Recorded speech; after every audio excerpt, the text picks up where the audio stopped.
আল্লাহ যাকে যখন যে হালে যে অবস্থায় রাখে ওই অবস্থায় আল্লাহর প্রতি খুশি থাকা, এটা কিন্তু একটা বড় আবাদত।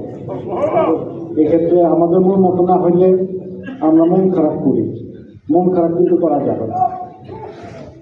মন খারাপ হওয়া বা করা মানেই কিন্তু আমি মুরিদের ব্যাপারে করি নাই। এখন আমার দৃষ্টিতে যদি আমি বলি যে নিজের ইচ্ছার মৃত্যু ঘটানোর নামই হতো মুরিদ হওয়া। আমি তরিকা নিলাম মানে আমার ইচ্ছা অনিচ্ছা সমস্ত কিছু আমার মুর্শিদের কদমে শুধু এখন আর আমার ইচ্ছা বলতে কিছু না, আমি আমার ইচ্ছা মরে গেছে, মুর্শিদের কাছে আমার ইচ্ছা মরে গেছে। তিনি যেভাবে চালাবেন আমি সেভাবে চলবো, সে অবস্থানে খুশি থাকবো, তবেই আমি মরি। আমার বুঝ মতো হইলে আমি খুশি থাকবো, বুঝ মতো না হইলে মন বিগড়ে যাবে, তার অর্থ আমার আত্মা শুদ্ধ হয় নাই, আমি মুড়ি ধরি নাই।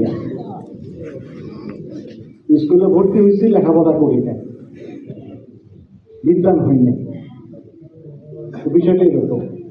তো মুর্শিদের সমস্ত কিছুতেই খুশি থাকতে হবে, এটাই হলো তরিকতের সবচেয়ে বড় আদর, এটাই প্রকৃত মুড়ি ধরা।